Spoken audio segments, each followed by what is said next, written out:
Oke, selamat datang kembali di video kita yang part 2 ya. Jadi ini mungkin sedikit beda dari yang pertama gitu ya. Jadi mungkin kalau yang pertama tadi kita bahas mengenai gimana cara nyiapin site-nya gitu ya. Itu kan dari tahap yang lahannya datar gitu ya. Nah, di tahap yang kali ini, video yang kedua ini kita akan membahas mengenai kalau lahannya itu adalah berkontur. Ya, ini kelihatan di sini ya, dia berkontur. Konturnya mungkin nggak terlalu besar gitu ya, nggak sesuram itu, nggak setajam itu, tapi eh, bisa dibilang bangunannya sudah berkontur gitu ya. Nah, eh, di forma ini ya sebetulnya kalau mungkin tadi kita pakai flat terrain, kali ini kita mungkin udah nggak pakai ya. Di sini kelihatan nggak ada. Saya sudah siapin site ya, itu ada di sini ya. Ini daerahnya tuh ada di sekitar Bandung sebetulnya ya, agak-agak ke atas gitu. Nah, karena kan kalau kita di Bandung tuh biasanya daerahnya tuh apa ya, dia eh, cukup berkontur lah ya, terutama yang bagian atas karena udah agak deket gunung. Nah, di sini saya sudah siapin ada satu site ya, bentuknya seperti ini. Ini kalau kita lihat ya secara potongan itu sebetulnya cukup kontur gitu. Nah, ini yang akan kita kerjakan untuk sekarang ya. Kita akan nyiapin ya kira-kira apa aja yang bisa kita lakukan di sini. Oke. Nah, kalau dilihat ya setiap site itu sebetulnya pasti ada jalan ya. Ini jalannya di sini. Ini saya sudah putusin dia supaya dia pas di sini gitu ya. Karena dia nabrak menurut map, kita akan masukin dia dari sini gitu ya. Gimana caranya gitu ya. Jadi pertama-tama sebelum kita melihat si site-nya, apapun site itu site-nya, kita akan bikin dulu roads ya. Ini mungkin salah satu fiturnya. Jadi di forma itu, forma site design itu kita mengenal ada dua tipe transportasi atau sirkulasi ya. Ada road dan railroads. Railroad ini biasanya untuk kereta, kalau for roads itu untuk jalan biasa gitu ya.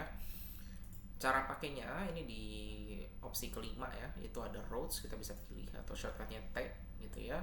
Nah, di sini kita bisa menentukan, kalau kita lihat di kanan itu namanya, seingat saya namanya toolbar gitu ya. Itu ada beberapa area dari site kita gitu. Jadi kita tahu bahwa site kita sekarang ini itu seputar 5.202 meter persegi gitu ya. Jadi cukup besar site-nya. Kemudian kita punya BC itu building building code seingat saya, atau building construction gitu. Dia nanti akan menampilkan, mungkin kalau kita kenal ada GSB, GLB, KLB gitu-gitu. Itu semua masuk di situ. Itu ya. Kemudian kita punya roads. Nah, road ini itu width, jadi kita bisa menentukan kita mau seberapa besar roadnya. Contoh misalkan di sini saya tidak pengen terlalu besar, saya bikin 3 meter gitu ya. Nah, road di sini nanti akan mengecil tuh, dia akan mengecil dari jalan biasanya. Tapi kalau saya pengen bikin dia lebih besar gitu ya, saya tinggal bikin dia jadi 6 meter. Nah, smooth or tight ini mengenai radius putar. Jadi kalau kita akan mengerjakan sesuatu yang ada radius putarnya, contohnya kita ngikutin ini, itu kita bisa pakai smooth gitu ya. Nah, di sini kalau udah kita tinggal klik. Nah, kita bikin aja jalannya dulu.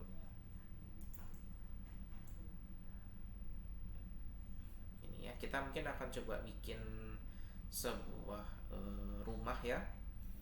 Nah, biasanya kalau ini kan lahannya kan agak-agak turun ya, turun gini, itu kita coba bikin dia bentuknya jadi tidak melawan lahan. Jadi dia biasanya mungkin orang-orang bikin bentuknya kayak pengennya lurus gitu ya, itu nanti justru akan makin berbahaya. Jadi kita harus bikinnya justru kita mengakomodasi dia punya lahan, kita akan bentuknya seperti ini. Nah, ini kalau kita mau muter ya, nanti kita akan lihat ya. Nah, kita bisa tentuin radius putarnya. Misalnya saya coba butuh radius putar 6 meter gitu ya untuk mobil. Nah, saya bikin lagi 6 meter lagi untuk mobil. Di sini saya luruskan gitu kan. Mungkin saya hanya butuh sekitar 7 meter ya. Kemudian di sini saya akan cukup, saya cuma perlu dibikin begini gitu ya. Mungkin ini nanti mau kita bikin area parkir. Nah, permasalahannya adalah biasanya kalau tapak seperti ini, sebelum kita kasih bangunan itu kita harus bikin perkerasan gitu ya, atau ini kita kenal dengan namanya DPT ya, dinding penahan tanah. Nah, gimana cara kita bikinnya gitu ya, ini kan untuk lahannya yang agak-agak miring ya.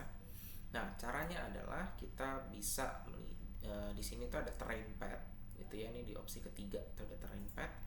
Kita bisa klik kemudian kita bikin. Nah, ini kelihatan ya sebenarnya konturnya itu, kalau kita di sini nggak kelihatan ya, di bawah ini ada display option, kita bisa ganti jadi kontur. Tapi kalau kita sudah pakai kontur, kita jadi nggak bisa lihat side kita gitu. Jadi ya dari sini kelihatan ya, sebetulnya biasanya kan ini dia naik sekitar 1 meter, jadi 1, 2, 3 ini kelihatan dia naik 3 meter gitu, jadi sebenarnya cukup tinggi gitu ya. Mungkin optimalnya gitu ya, kita sudah bikin jalan ya di daerah sini, kita akan bikin dia di sekitaran area kontur ini gitu, jadi nanti rumahnya bentuknya L, semacam L besar gitu ya. Oke, kita coba bikin ya. Nah, di sini ada, kita coba cari mana tadi. Nah, ini kita akan bikin terrain pad gitu ya. Saya pengen bikin dia dari daerah di sini mungkin ya, saya pengen bikin dia di sini. Oke, saya akan bikin dia 50 meter. Kemudian saya pengen bikin dia dalam bentuk mungkin sekitar 20 meter. Nah, ini saya ingat ya, jadi kita memang nanti akan ngerjain struktur, kita harus pakai yang kelipatan 6. Jadi saya pakai 24 meter. Ya, di sini saya bikin aja mungkin sekitar 30. Ya, nah di sini saya akan naikkan dia hanya sekitar 12. Cukup. Nah, kita bikin bentuk seperti ini. Ya. Nah, ini kan terlalu tinggi ya, karena kita lahannya seperti ini, kita pengen dia ratain supaya rata sama tanahnya gitu ya. Ini kita ada handle di daerah tengah-tengah ini ya, ini kita bisa turunkan. Nah, misalnya kita pengen bikin rumahnya di sini itu. Nah, ini dia akan bikin berdasarkan, jadi kalau misalkan DPT itu biasanya kalau di atas 45 derajat itu dia akan miring begini supaya bisa stabil tanahnya gitu ya. Kemudian kalau ini dia bisa akan turun. Tapi kalau teman-teman tidak suka dengan bentuk seperti ini, sebetulnya kita juga bisa pakai yang di kanan itu ada slope. Jadi slope-nya ada 2:1, kita bisa bikin dia 5:1. Nah, kita bisa bikin dia juga 1:1. Nah, dia akan lebih ekstrim. Jadi si perkerasan ini gitu ya, daerah-daerah yang kita kecilin. Oke. Nah, karena kita pengen bikinnya pas, kita akan bikin dia jadi kotak gitu. Jadi dia benar-benar mengikuti si bentuk lahannya. Tuh ya. Dia akan mengikuti bentuk lahannya. Nah, di sini kalau kita sudah membuat namanya terrain pad. Nah, di sini apa yang harus kita lakukan gitu ya?